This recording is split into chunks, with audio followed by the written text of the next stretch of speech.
I just finished another 24/7 gun. Dude, I've seen that. The wife's got the kids, so I'm all y'all's, man. All right. Well, hey, we'll just what little bit we're already starting to talk. That's part of the opening. So everybody, welcome back to the MVM show. I have Austen on with me with the podcast, and Travis and Austen Daniel, correct? Say the name sir. Right. And he is with, how do you say that? Close. Acadianakote. Okay, Acadianakote. I've been saying that wrong. So don't quote me on this, but I think I'm correct. I believe the long word, Acadiana is the long word for Cajun. So, oh, really? Yeah. Huh. From what I understand. Okay. But no, okay. I'm not originally from Louisiana, so like I said, I could be wrong on that one.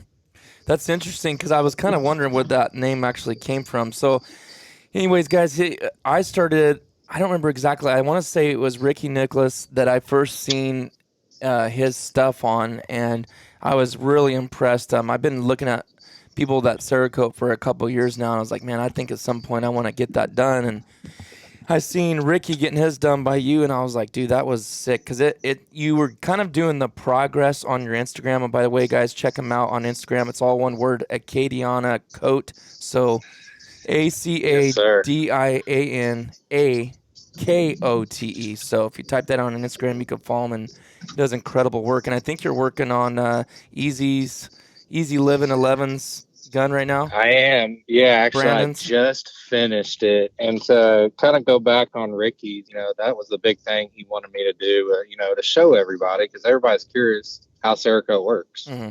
So, that's where we started the video, with him bringing it in, me breaking it down, throwing in some cleaner, then sandblasting. It seems everybody loves to watch me sandblast stuff. I mean, I could too, because it's kind of relaxing. Yeah, it's like a, what do they call that? Like it's therapeutic. Therapeutic. Yeah, there you go.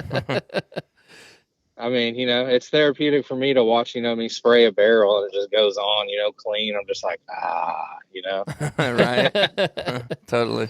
Absolutely, man. But yeah, we caught a good amount of detail on Ricky's stuff, and I think a lot of people enjoyed it. Yeah. And are you on anything else besides Instagram, or just Instagram for now? I'm on Facebook, of course, Google, Instagram. That's about it, man, really. I'm trying to work on the TikTok, but hey, everything changes. I'm not on Twitter yet. Oh yeah, I just couldn't do all those. I feel like I'm busy enough trying to run Instagram, Facebook, and YouTube. So oh yeah, man, I got time. It's a job on itself. Oh, it really. I mean, if you want to use it as a business and a growing thing, you definitely got to stay on top of it. But anyways. Oh, yeah. Why don't you tell us a little bit where you're from, you're kind of growing up, and where you just kind of your life about you a little bit.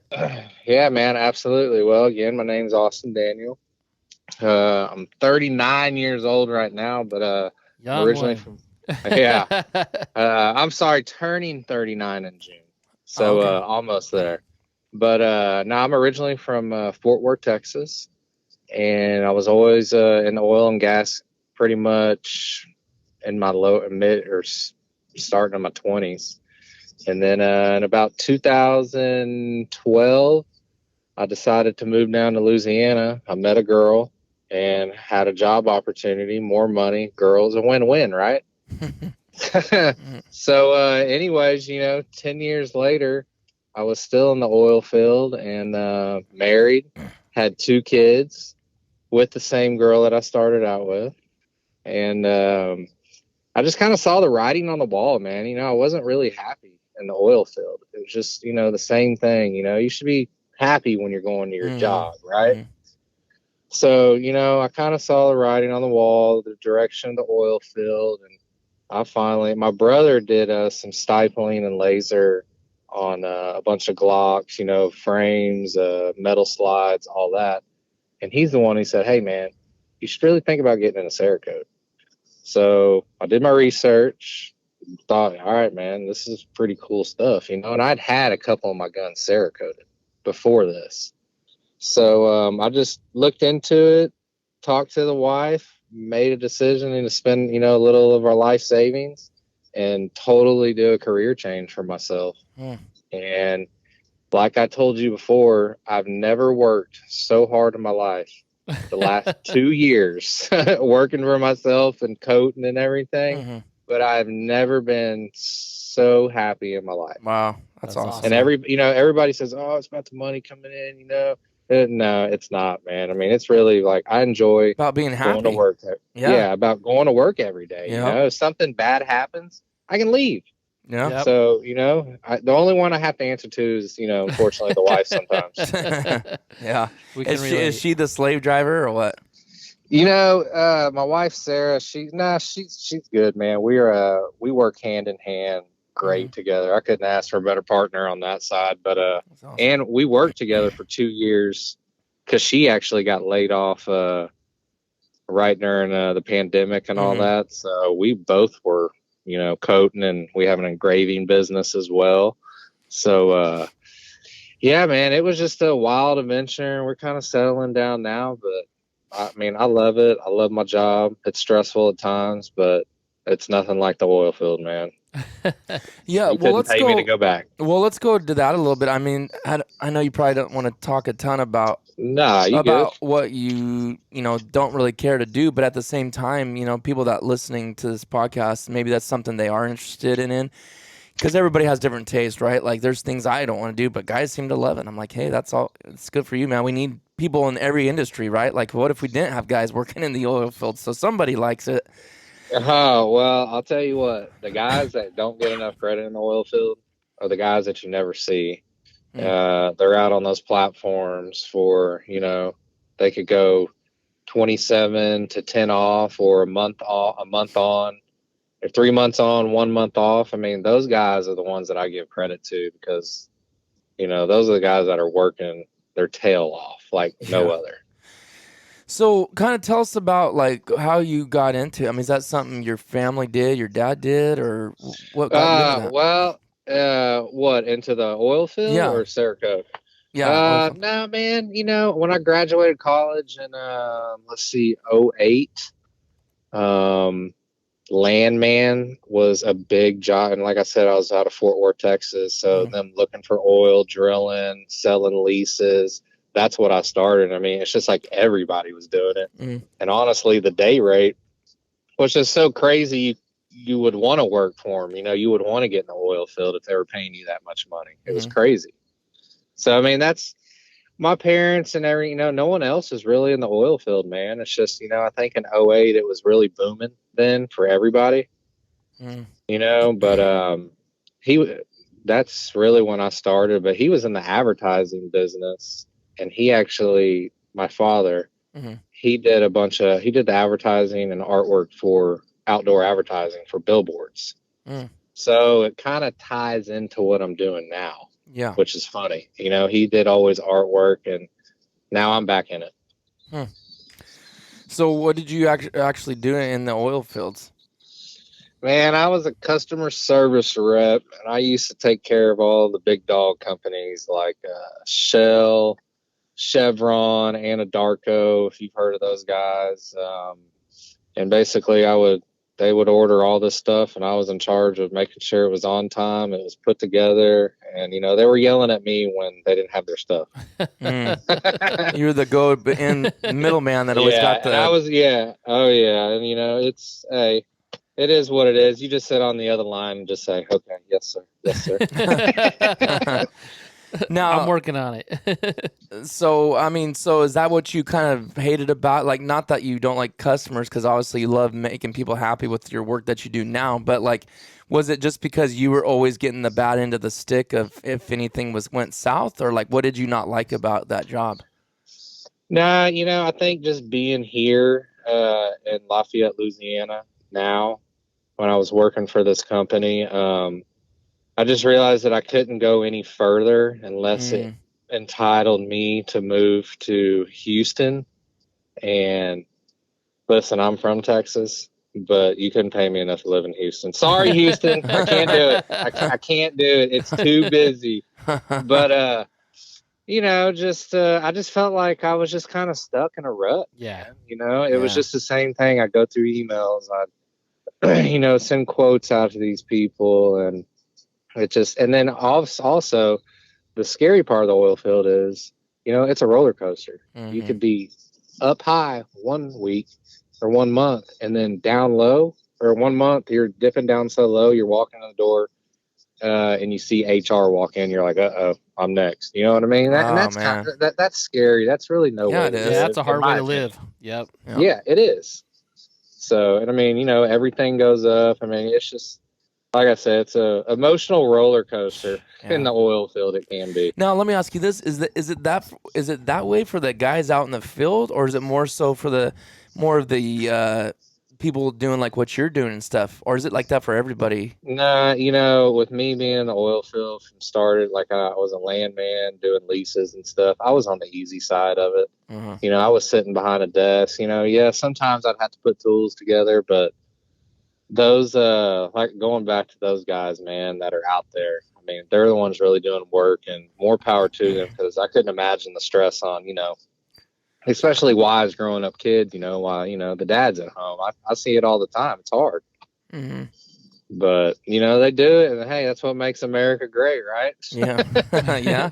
Well, hey, we were just talking about that on our last episode. It was me and my wife were doing it, and I was talking about blue collar people. That's the kind of people that make the world go round, but usually the ones that are the least paid and get the least credit, right?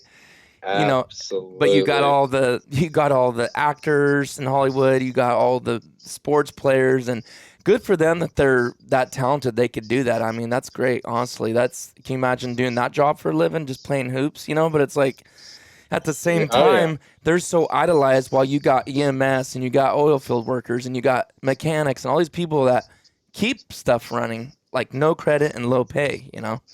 Absolutely. And at the same time, they're risking their lives every single day being out there. Yep. You know what I mean? Mm-hmm. And unfortunately, there are accidents. Of course, you have that big BP oil spill that everybody knows about. And then actually a couple of years ago, there was a tragic accident where some guys were on a lift boat going out, and the seas got too high, and it literally tipped over. And unfortunately, I think it was like all 11, died.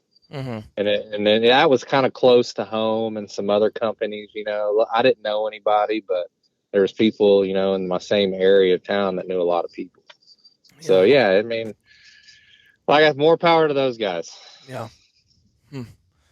Yeah. So now we fast forward, what, like you said, about 10 years or so doing that. Yeah. I mean, really, I've been in the oil field. I was probably in the oil field for probably about 16 plus years. Wow. So I would say in 2019 is when at the end is when I really started to kind of like, all right, I want to get out. Yeah. This is my plan. Yeah. And I think that happens a lot with careers. You hit the spot where you keep doing it because it's paying the bills, but you start looking for an escape route, and and then you don't know if it's going to work out or what, but at some point you got to take that chance and step out and kind of like faith, and it's like, hey, you know what, this is what I want to do, and somehow, some way I'm going to make it happen. Oh man, I mean, listen, when I first did this, and then like I ordered my building and everything, and I was getting ready, Was your blood pressure up?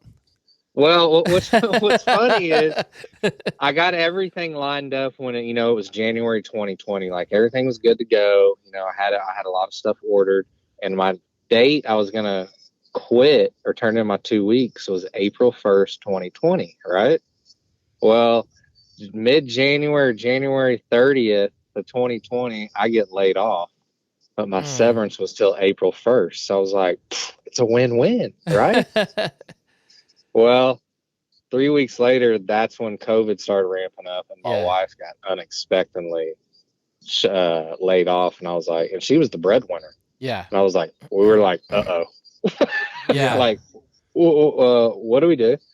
So we went from 2 oil field checks to nothing. So yeah, that's scary. Oh, she was doing oil field too. She was an outside sales rep for a great company. So, oh, wow, man. Yeah. That's okay. So that's what I was going to ask you next was like, okay, be honest now. Yeah. Was there any sleepless nights starting the new company? Because obviously there had to have been when that happened with the oil field jobs, but like going into starting this, I mean, I'd like to hear some of the ins and outs because I know there's a level of stress starting something new and stepping out in something you've never done. But at the same time, I want people that are listening to hear like, okay, but it's not impossible, you know? Well, and I'll tell you what, you said it's nothing, or right. Nothing is impossible. So when I first got started, I had to apply everything. I had to apply through the ATF, and I had to do city permits and all that. What's it? So you had to do ATF? That's yeah. I had to type. I had to do my FFL. So in order to take guns from people. Really? Just to recode guns, huh? Wow. Yes, absolutely. Wow. Any serialized number, absolutely. Oh yeah, that makes sense. FFL. Yep. Now, but was that because, I don't want to say this defacing, but like what? I wonder why would that be? Is it because your power or your sandblasting them? I'm kind of like, technically it's called a 07, so I'm under a manufacturer. So, I'm taking apart the gun. But, that's kind of like you get into those paperworks and you're like, God, am I reading like a lawyer document? Yeah, right. No kidding. It's just one of those things, they say you got to have it. Okay, I got to have it. But, going back to that, man, it's just the city. I got a gut check from the city.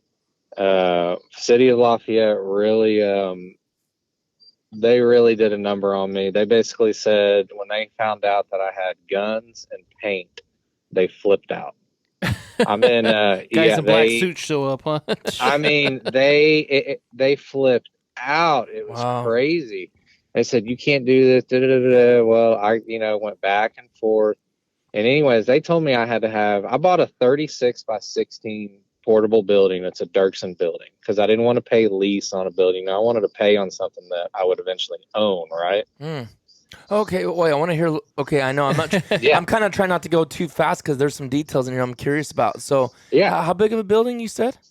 It's a 36 feet long by 16 feet wide. Okay, and that's a movable. Is that like a movable type? It is movable, yeah, but I mean, it's on platforms and all that now. But yeah, it's I can move it. If, I bought some property and I wanted to move it, absolutely, I could. So, and you decided to put that on your property where you live? No, that's on my father-in-law's property, actually. Okay. He had about a little over an acre, and he was nice enough to say, all right, you can put it on my property, son-in-law. Well, I mean, yeah. Well, it's kind of cool though to be able to buy, like, instead of always thinking, because I mean, my own wheels are spinning. I'm thinking commercial property. Yeah, like I'm always thinking, man, you got to go out and find a building that's released. Well, they'll charge you out the. So you said commercial, which is funny. Yeah, and that's kind of what I was looking at. But these places, they wanted like 12, 15. I think the lowest was like they wanted like $1,500 a month. Right. And I was like, man, I can't do that. Not right now. Starting up. Right. That's what I'm saying. But, what you did, makes so much more sense, and it kind of makes my own wheels spin. Like, if I ever want to do something, I think of legalities in California versus something to have versus somewhere else may have. We'd probably different go through so many different things for that. And I'm thinking, yeah. I mean, these buildings are awesome, man. I'll send you a link. What's the brand of that? I think it's Dirksen. DERKSEN, I think. Building. But yeah, man, it's a great building. Me and my father-in-law, we jazzed it up. And, I got wood floors in there, for crying out loud. Everybody's like, man, you got wood floors. I'm like, yeah, but I paid like 28 cents a square foot, so we're good. Wow. They're like, what? Wow. I didn't care. I just needed a floor. And you said it was 36 by 16? 36 by 16, yeah. Huh. Most of the buildings that they had on lot were like 12 to 14 feet wide. And when I went in, I'm like, I knew what equipment that I had coming in the size. And I'm like, man, this 2 feet is going to make a world of a difference. And it did. And that's what you're operating out of now. I am right now. And I'll tell you what, I'm maxed out. Really? Oh, yeah. It's a good problem to have, though. Yeah. So you're looking for help, right? Yeah, almost. That's cool. That's 576 square feet. I mean, that's a perfect office work. Oh, it's great, man. It's great. Huh. Yeah, and like you said, it's yours. I mean, you make your payments or whatever, maybe you just pay for it. But I mean, it's cool the fact that I can take this wherever. Technically, if I wanted to, I could take it wherever I want to go. Yeah, You could. I think that's so much better of idea than going dumping your money to some lease property. You know, Absolutely. so much better. Absolutely. So sorry, I didn't want to get. I just kind of was curious about some of those details. No, man, you're good. But I know where I left off. So back to the building and getting everything ready with the city. The city basically, they said, okay, what's your business? I said, it's going to be a Cerakote business. I also have an engraving business. I said, oh, so you're going to have people in there all the time. I'm like, no. You know?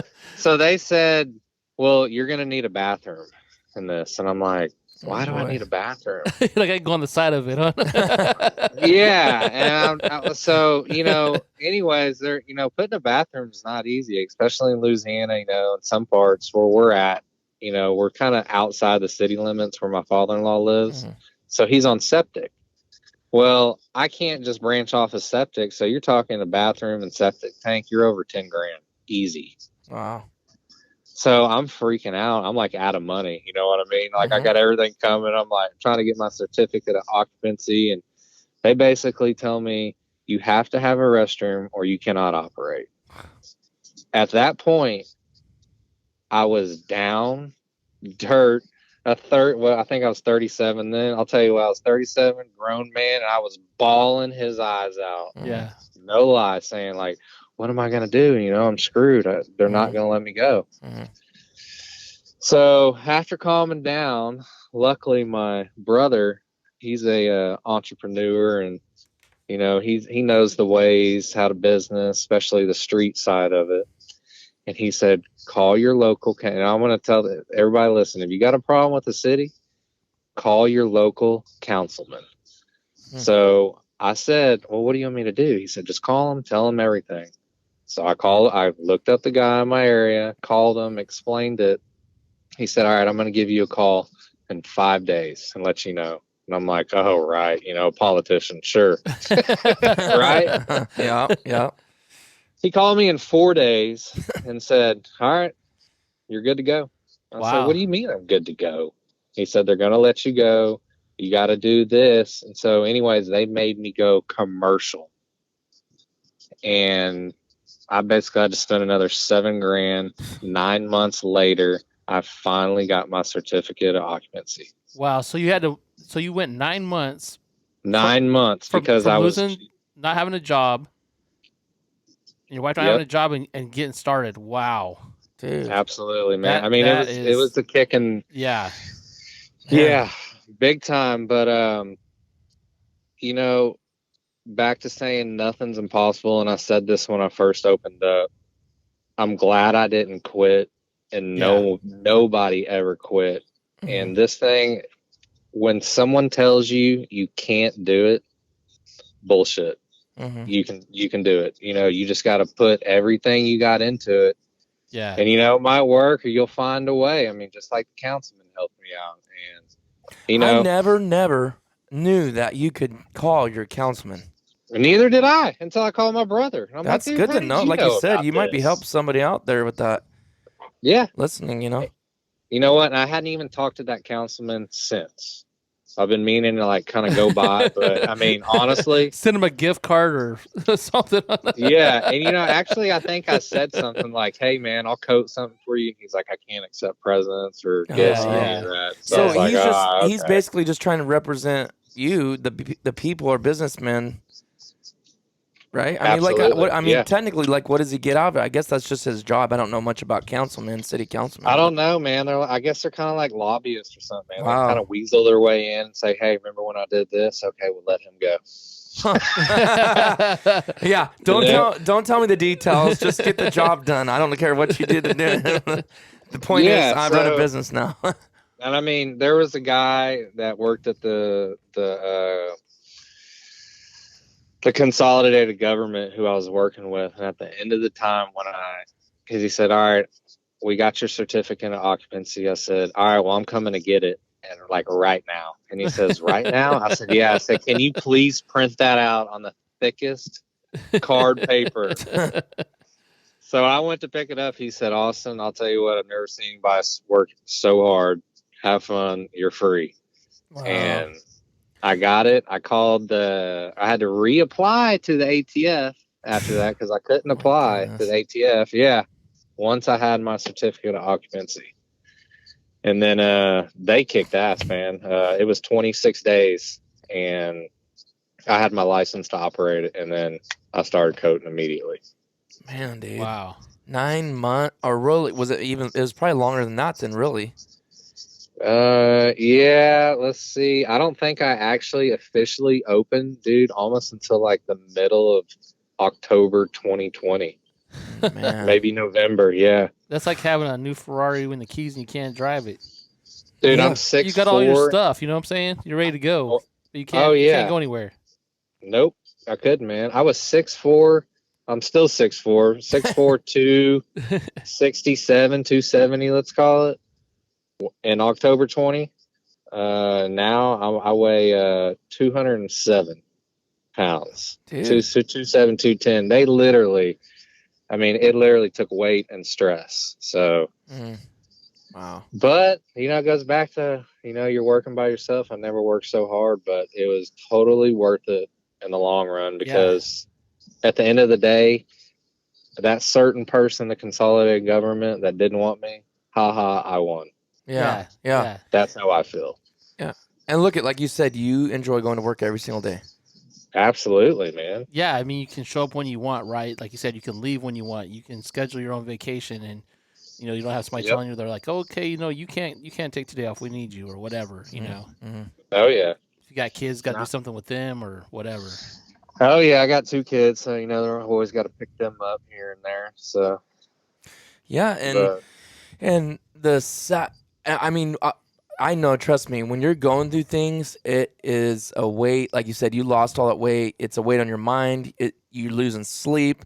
But in the long run, when you look back at it, you're like, that was worth that little bit of pain, which it felt a lot at the time. But it was worth it looking back. Like, it wasn't as bad as I thought it was. Because you don't know what's coming on the other side.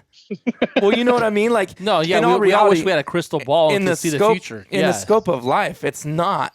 But it's like in the moment, it's horrible, Yeah. And I think of course. And anything like that's a learning experience, right? That gives you even more motivation or determination if there's something else that comes up in the future. You're like, you know what? I did this and it worked. I can do this again. Mm-hmm. Yeah. It's just like when someone tells you no, you can't do that. Like, sit down and watch me do it, right? Yeah, like I'm gonna figure out a way. It's like there's always that little loophole that you just gotta find. Yeah, exactly. But that's just unfortunately. Some people are trying to start a small business and do better for them, and then you got some people that they don't let you do it. Mm-hmm. And that was the one part that kind of just always irritated me over that long period of time. But I moved on. I'm over it now. I'm just coating some awesome guns. That's what I'm trying to do, and put my name out there. Yeah, and push the envelope is what I say. Now let's get into that because you sent me a video the other day and that was super interesting. But again, I want to mention too your website. So is that what's the best place to contact you, or like say if someone wants to get work done, would you rather it be the website or Instagram or what? Yeah, we had the website, but sometimes the website email is a little sketch. But I just always say, man, the best is really Facebook and Instagram because I'm always on there every day on those two. And can they call you? Do you have a number they can call if they just? Some people don't even like doing that stuff. They might just be like, "Hey, I don't mind. I don't put it out there on public, but if someone message me says, "Hey, I'd rather call," I don't have a problem. Okay. I'll give you my cell phone. Absolutely. Or maybe an email because there might even be some people that don't have Facebook or Instagram. So, right, is that email? And you can email the website as well. It will go through. Just I say the best bet. Leave your phone number on the email if you email the website. Okay, perfect. Just wanted to get that covered. All right, well let's get into the Cerakoting. So, we're about 30 minutes in right now. Hopefully, we can get a lot of this knocked out because I'll have a lot of things turning around my brain with the Cerakote. But is it kind of? I kind of want to know the ins and outs of the actual the material itself, because my brain is like I said, I was a back in the day out of high school, I was a commercial and residential house painter, and obviously when you put a roll of wall with paint, it's pretty thick mill, right? Plus it's not even the same category. Can you like explain like the details of the material and the makeup of Cerakote? What that is? As for the actual material inside the paint, I couldn't really tell you, but I'll tell you what, a good thickness for people. So a credit card or a debit card is 30 mils thick. Okay. That's usually the average. If you're spraying there on Cerakote, you're only supposed to spray 0.9 to, I think, 3.5 is really the max you need to go. 3.5 mils. So I just said a credit card's 30 mils. You cut that. I mean, that shows you the big difference of, how great this product is, how thin it is. You're able to get into certain tolerances, but when I'm mixing the stuff, you have all these kinds of colors. You got to shake it. You have to agitate all that stuff in there. And then the key thing is when it's shaken, you actually have to add a catalyst to it. Okay. So you have the paint and then the catalyst? Like how many things are you dumping in together? Just two things? Two. Okay. Just two. Okay. So it's the paint, and then you would take your paint, you do some measurements, there's some Cerakote measurements because there's all these different ratios of how much sheen you could put in there, and it also tells you how much hardener you want to put in there. That's what the catalyst is. It's a certain type of hardener. And what I best explain this is the catalyst, if you were to put your nose up to it, it smells like a pneumonia packet. It'll knock you out. Wow. But you pour it in and you just shake it, and that's what gets all that additive and the ceramic coating. I mean, it just the Cerakote does it itself, Now, do you have them in like gallon? Like what does it come in? Like the smallest they come in like little tester bottles. That's I think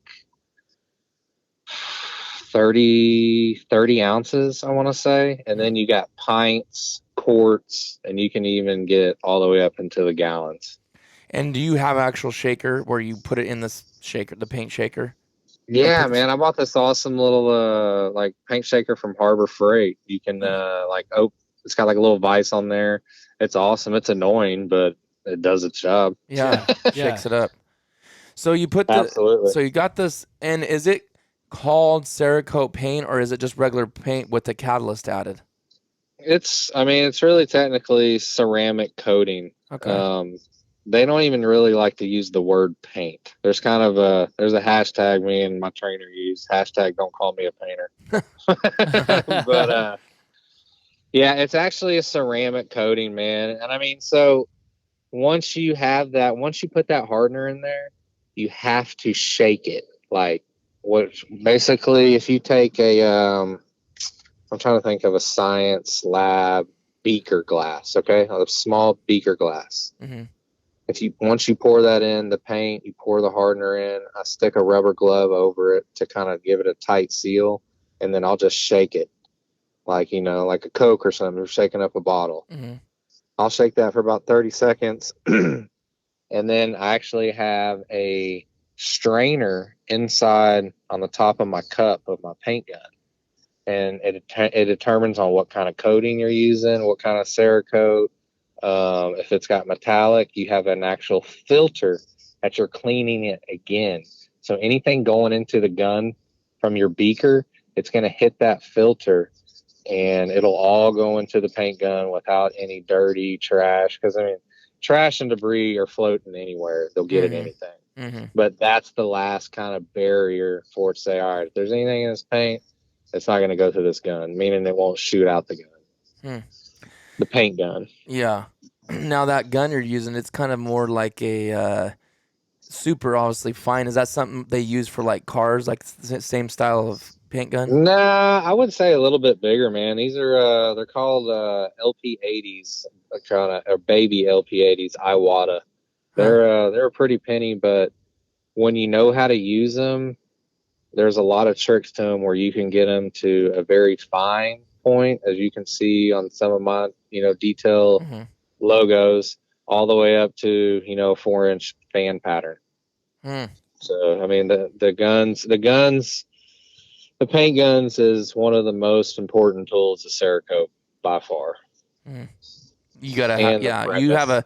If you buy a half-hearted gun, you're gonna have problems, right? Some people tend to, yeah. I mean, I see it all a lot, oh, it's not spraying right or it's clean, and I'll tell you what, you got to take care of this paint gun better than your real actual firearm gun, because, I mean, you got to clean it every time. I mean, it could change if you don't clean it right. I mean, it's the number one tool. Hmm. Hmm. It's our Bible, as my trainer would say. Yeah.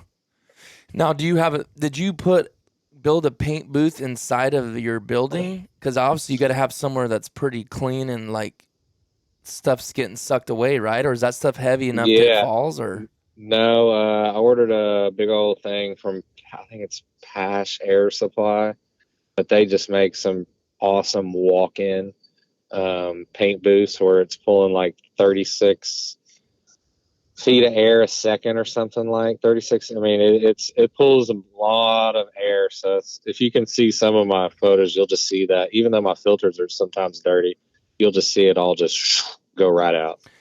man, that's so nice. Because when we would do like cabinets, and you had it kind of masked off, and you're trying to spray cabinets, it just floats, and then you get the tack. You get that roughness right back on the Oh cabinets because it yeah. just sits there and floats. It's like there's no way you can do that properly without some type of something sucking the air out or Yeah, the paint out.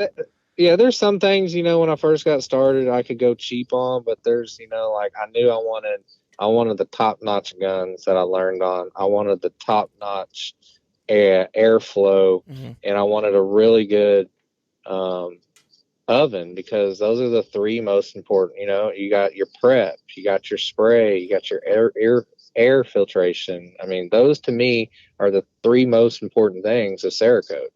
Yeah. I mean, I've seen people spraying like they just stick a fan and they're spraying outside, and I'm like, oh no.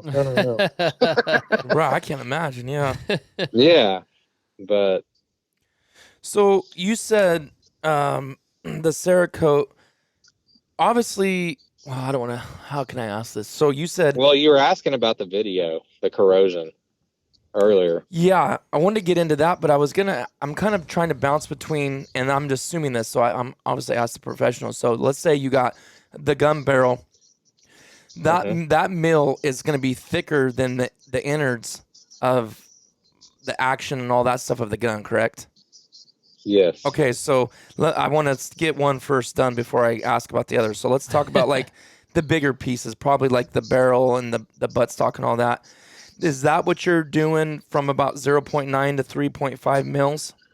No, actually, on some of the H series, like a lot of the crazy patterns, I would say distress or anything that you're not seeing that's a one single color, it's called H series. So it can actually be applied a lot thicker than the Elite series. So I mean, you've got C series, Elite. I mean, I could go on and on, another episode, but there's so many different platforms of how many different coatings there are.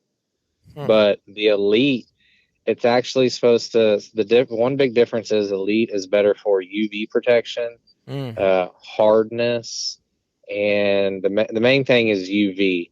But it's crazy is it's applied, that's only supposed to be applied from a 0.9 to 1.3 mils thick. If it's thicker than 1.3 mils, it won't look right and won't operate right. And that would be something that would be on your barrel, buttstock, and all that. Yeah, usually I'll do barrels, all the metal. You don't usually do it on polymer, just the Elite. It doesn't. I don't think it does well on polymer. Now, any other Cerakote like the H series and stuff, yes, it works fine and still better than anything, I think. Man, but that's even more work because now you saying that, so you're doing basically Elite on the barrel and the metal, like the receiver, but then on the polymer, you're doing a different series. Yeah, it just depends on the gun. Like if you saw Bubba's had that the original Super Black Eagle that was black. So his took perfect, and his metal wasn't bad. There was really not much pitting. And my favorite, I mean, if I'm doing just a straight black color and that's what he wanted, that's when I went to that Elite, because, I mean, it made it look brand new, man, when it's applied right. There's just, you'd almost have to get your hands on it and your eyes to tell the difference between Elite and H series. But I mean, it's cool. It's good stuff, man. It's just smoother, or what? It's a lot smoother, yes. Well, I take that back. I wouldn't say smoother, because if you're spraying right, all of it should be smooth. But it's just a thinner application, so that's what I like to do on my bolts. So from every shotgun that I've sprayed in the last, I think I've done over 30 shotguns in the last 3 weeks, I sprayed every single bolt in Elite. Wow. Every single one. And I mean, you don't tell the difference with racking it back or anything. See, that was my question. I think it would be everybody's, right? Like, you would think, because paint's paint in our minds, right? Like, we think, okay, there's such finite, minuscule fittings to everything. Like, say the little lever on my bolt, right, where you can take it in and out for cleaning to remove all that. Like, just a layer of paint would make that go in differently, right? But obviously, you're saying it's so stinking thin. It's so stinking thin, and then like whenever I'm that's crazy. Whenever I'm spraying it, I want it to look super wet, and especially Elite, it'll look really thick, and you're like, oh my gosh, I think I've got it too thick, but by the time you hit it in the oven, that's where the magic happens between Cerakote. Whatever's in Cerakote and the additive, that's where the magic is. And you pull it out and you're like, oh man, it blended really well, it toned down, the thickness is really good. And and there's measurements. There's a tool that I can actually measure how thick my coating is. How do you do that? It's a little tool that Cerakote makes, man. Wow. You can Cerakote your gut call. Well, I'm just in my mind, how in the world do you measure the thickness of paint? Dude, it's some little tool, man. It's got like a little ball in the end of it, and you put it on, and I mean, it measures the thickness of it. It's weird. Crazy. Huh. It probably just intrigues me a little bit, because it is satisfying to use a spray gun, because I've used a spray gun for several years, and obviously it's not even the same thing, but it is a satisfying, that's what the word I was looking for earlier. It's satisfying.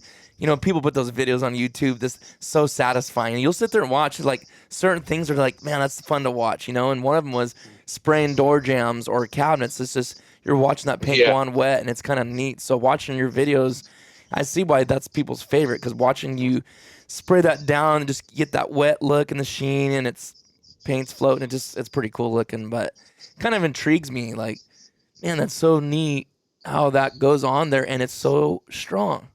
Like, it's hard to fathom. Yeah.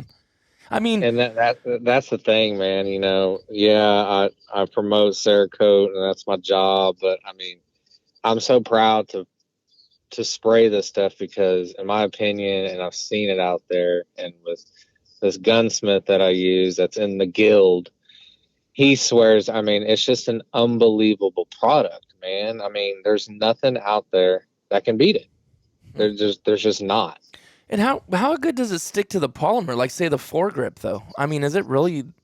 And is it bind to that as good as metal? Yeah, absolutely. It just goes back to you got to prep it right, and I can blast. I mean, you look at all these guys that have the Glocks and everything. All their stuff's Cerakoted. I mean, you do it the right way, and you spray it the right way, it adheres the right way.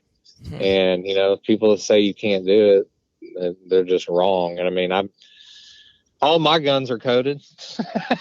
Yeah. But and that just goes to there's a difference. Now, I would say if you want a one color and you're really hard on your gun of duck hunting, you're gonna see some wears on it. That's why I would go to like a distressed look. But Cerakote does have certain hardeners and hardness tests and all that, but I say if you're going to drop it on the street, it will scratch. You know what I mean? Yeah. But some people don't realize that. They don't think. They're like, oh, it's, it'll never come off. Well, it can. You just, you have to protect it. Everything breaks down after a while. So, like, that test you sent me, that was with what? You talk about that for a second, like the salt test. I mean, yeah, so it was just a test that Cerakote did on YouTube, and it was just a rust inhibitor. So it was a machine that had basically salt, moisture in the air, and they locked it in. And I mean, they had regular bluing, cold bluing, Duracote, Duratouch. I think there was KG gun coat in there, a couple other things, but I'm not watching it, I don't remember, but I think it was like 30,000 hours of rust, and you still couldn't, or that moisture, and you still cannot see any rust. Right. The first hour, the bluing, you saw rust. Yeah, it was toast already. Yeah, I mean, it was done. That was crazy that they got that much footage, because I mean, like, do the math on 30,000 hours. It was like several months that they put it in this chamber. It was. I'll send it to you, Travis. You have to check that out. Check that out. I never thought about that. You actually did the math on the days. No, well, it did on the bottom corner. No, on the bottom corner, it was saying like, and I was like, dude, that's a long test. Like, that's a commitment to I didn't even showing think about the power of the. I mean, man, if you're selling a product, if you can do that, boy, that's a seller. I mean, how do you argue that? You can't, and that's what I'm saying. And you go back to that test, Duratouch, I would definitely, or Duracote. Duracote was definitely second, but if you take the thickness of Duracote and Cerakote, it's night and day. Well, not to bag on anybody, because we're not. I'm just kind of out of curiosity. Yeah. Let's take it. I'm looking at it right now. I'm looking at my 20 gauge. It's a. Why is my mind going blank, Travis? It's a Franke Affinity Elite 3, okay? And you got the receiver part. I'm assuming, do you think they're actually Cerakoting that, or do you think they're Duracote, or like what? Wait, is that the one that I did? I don't know. Did you do somebody's? I did. I just did a Franke Infinity. That's the one where I had Mario driving on. Oh, okay. Maybe that's what you did then. So what is that? That is I just did the metal on that. Now, when you saw like the marsh grass and all that, that's hydro dipped.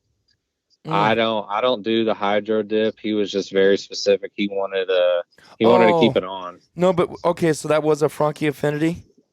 Yeah, it was. So the original, well, how old was it though? Was it a newer gun? Yeah, it was new, man, because it had it had midnight bronze or bronze Cerakote on there from the factory. But he wanted it goldish brown, kind of more gold to match that marsh. Because mine's a Sitka, I don't know if they call them that Sitka, but the Sitka timber. Oh, yeah. So on this receiver, it's the black. I'm guessing, and the barrel, I don't know if that's Cerakote, Duracote. Like, what do you think they're doing from the factory? Do you think they're actually Cerakoting that stuff? Yeah, I mean, when I took it apart, that is it Franke? How do you pronounce that? Franke. Franke, yeah. Mm-hmm. I mean, I looked inside. I was nerding out. I was checking. I was like, let me see how they do. And yeah, they did a great job from the factory. But unfortunately, the guy wasn't. He wanted a different color, right, so yeah. I was the man. Well, I mean, the thing is, to me, I was talking to some people, and they're like, whatever, they like it how, and that's fine, whatever. But in my mind, how many hundreds or thousands of people have that same pattern, that same look, the same gun? And by the way, it's obviously not going to be the same durability, because that stuff's going to scratch off way quicker than Cerakote. Like, say, I'm talking about the butt of the gun and, like, the foregrip. Yeah. Mm-hmm. So, like, why not customize it to look at something that is yours? You know what I mean? And it's way more durable than what it came from the factory, Oh, yeah. And I've majority of the guns, the shotguns, especially the last couple weeks, guys, that I've done, it's the hydro dip is either fading off or, just doesn't look good as anymore. Or they're really just kind of tired of seeing that pattern and they want their own original look. Is that what like you think Franke's doing on the buttstock and the foregrip? You think that's hydro dipped? Oh yeah, it is for sure. It is, okay. You can't, sir. I mean, you could get pretty close to that marsh grass, but like your Sitka timbers, Dude, it's impossible Yeah, to that's true. Cerakote that. Yeah. I've gotten close, but it wasn't anything. I mean, That's a it's hard pattern to probably yeah, and How that's what I say. But I that's have what I don't people that understand is say, the concept though of like how like with a pattern like is it multiple colors that you're adding like what he's on in doing. what layers like those different when like I different do it. patterns like different patterns and stuff Yeah, well, I mean, like I did a Drake pattern today. So, for instance, on a stock, I painted it one color, and then I think, let's see, I did a multicam green, multicam dark green on the base, and then my awesome wife Sarah came and put some stencils on, some positive stencils, basically like a sticker, uh-huh positive. Put that on, and then I hit it again with another color. Keep those stencils on while in between, and I'm having to bake these in between to cure the paint. With the I kind stencil of skip. on. The stencil is on the stock. But I mean, it stays on in the oven, huh? It stays on in the oven. Yeah, I'm only at like 180 degrees, so it's not that hot. How long will it stay in there for one bake? Like for the first bake, if I'm in between colors, 7 to 10 minutes. Okay. And then pull that out. We stick some more, and then basically we're going back over it. So even when you're spraying 4 colors like that, I mean, it can add a thickness, but I mean, when you're talking to your stock, that really, at that point, it doesn't matter. Right. But I mean, that's basically how you do it. I can't tell all my secrets. No. Yeah, For it's sure, just like- dude. Yeah, for sure. No, I'm just like, it's just, like I said, there's it's a just level intriguing. of artistry to Right. it though you have to have some type of artistic skill to even make it look halfway decent. Yeah, like the way you, And how on the, yeah. you got to look at it backwards, basically. I couldn't do that. I know, and I have a hard time doing it. I look at my wife, I'm like, all right, I'm seeing this color first, and she's like, no, it's this one. I'm like, oh, okay. That's cool, man. That's so cool because I'm just curious. Do you think you could do what your wife's doing with those stencils? Like, is that where she comes in clutch for you? Because that seems like that would be really hard to. I could, but I guess it's like any man. Sometimes I say some of those things are just way too tedious, and I can't do it. I can't sit there and just pick stuff, and I mean, it takes time. And hey, I give her the credit because she does, and she never did this in her life, stenciling guns or anything. And I mean, she's rocking it. That's awesome, man. I mean, it seems like almost she enjoys doing it. Basically, the sky's the limit for you guys. If anybody, whatever, something crazy someone can think up, you guys can do it. Really.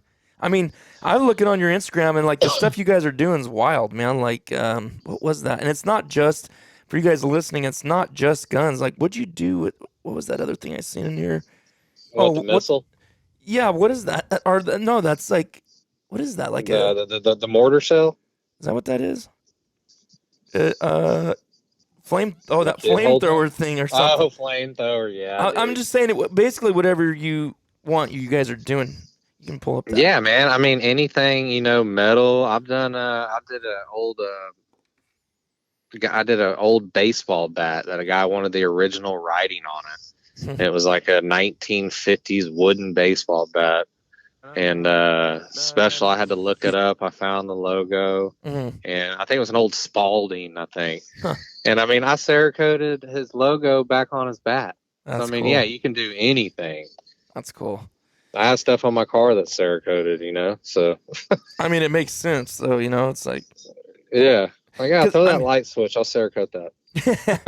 Well, it's like I seen like, so these guys, some people are sending you probably pretty fresh guns, but they just want their own look.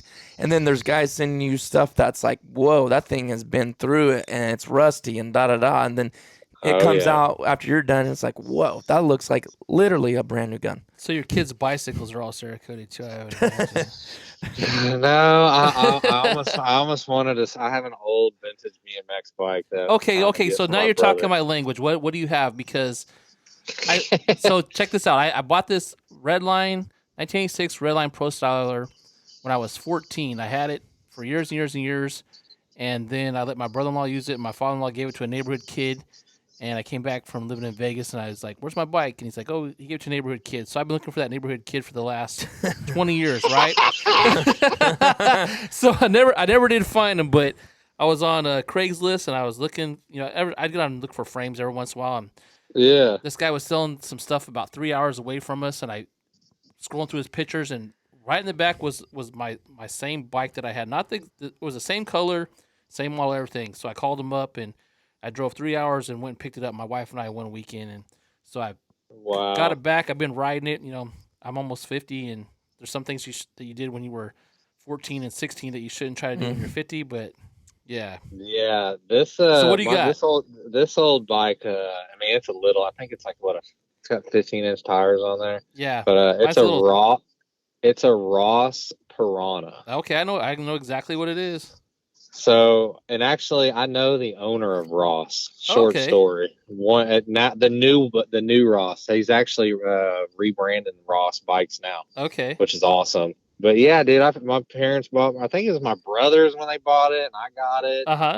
Now, my kids rode it, and I think now we gave it back to his other kids driving it or riding it right now. And I keep thinking, man, give me that bike. I want to Cerakote it. So yeah, you could Cerakote a bike, man. I seen a guy did it. He did a Boba Fett theme, and it was awesome. Travis might be hitting you up just for that, or you probably want the original. Yeah, I'm keeping it all original. I just kept the original paint on it because I know some guys are like, they're was that C4 Labs or something like that? I don't know if you ever heard of them, but they powder coat them again. Oh yeah. So, but nah, I'm just leaving it all original. Nice, man. BMX bike, from Cerakote to guns to BMX bike.